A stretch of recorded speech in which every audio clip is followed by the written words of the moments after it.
Welcome back to today's video. Today we're going to be looking at a kind of new app called AppShopper Social. It used to be called AppShopper, and then for one reason or another it got removed by Apple for breaking some of their rules. So now it's come back with a little twist and it's called AppShopper Social. And I'm going to show you a bit more in detail what it's all about. But it's basically sharing with your friends your different apps and seeing any different changes in the App Store of these apps, things like price reductions, updates or new apps that come into the App Store. So when you first launch the app, you'll need to add AppShopper as a friend, and as you can see as well, I've also added 148 apps and Touch Arcade. When you've done that, basically if you just do the apps of one, you're good to go. So when you've done that, you go to your stream, and here on your stream it will tell you all the apps that are new, that are a price drop, or if they've had some sort of update, and it'll be in the order that they actually appear, so all the recent ones will be at the top.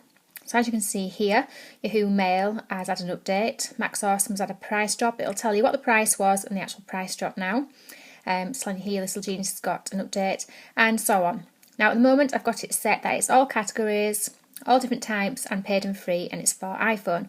If you want to, you can change these, so if you wanted it just to be free you could do, and then it'll just list all the free apps that have gone free or have been updated. Or you can just go to paid. The categories, you can choose all of them, or again you can just choose a particular one if you're just wanting games or something, but I like to keep all categories. Then here, as I showed you before, is where all your friends go, so if you have any more friends that you wanted to add, you can do, and if you want to add them on, you just click edit and then add, and then you type their name in. So say if you're wanting to search for me, you just type your name in like so, and then it would search for me and add me, but I won't add myself because there's just no point. Okay, so Wishlist. Now this is all the apps that you want, like as it says, a wish list. So to add apps to your wish list, what you would do is, for example, Max Awesome, I'd launch that one, and you can see here, you can either tap if you own it or if you want it. So if I wanted it, I could tap it there and then it would go into that wish list there. And then it would appear. And then you can set your notifications so every time there's some sort of either update or a price drop with that app, it will let you know. So for example, I had tabletop racing on my wish list, so when it got the reduction several hours ago, it sent me a notification to tell me that the price had gone down. So it's ideal if you're wanting an app but say for some reason you can't afford to get it or you don't want to buy it, then it'll let you know when it's actually gone, at a reduction or an update. Then this section here is my apps. Now this is where all your apps that you have will be listed.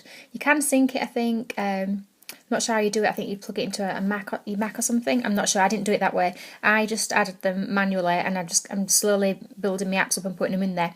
And what you do is the same as with your wish list. You'd go into the app and click on I own it, and then it'd just put down there and move it down into the my app section. And then if anyone's following you as friended you on it, then every time there's an update or some sort of change with those apps that you've got listed in your app, it would show in their feed.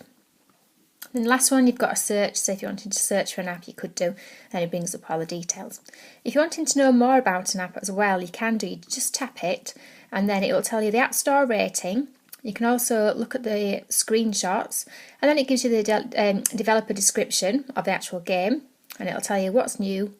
Then you can also, which is a handy feature, see the app activity. So you can see how many times it's had price increases or updates or price drops, things like that. So, and it goes all the way back from when it first launched. So it's a really useful app. It's one that I use all the time, every day. I also follow them on Twitter as well. It's just very useful for finding apps gone free or new apps as well. So basically showing you my secrets. But there you go, it's a great app, so give it a try, and it's called AppShopper Social. Thanks for watching, bye for now.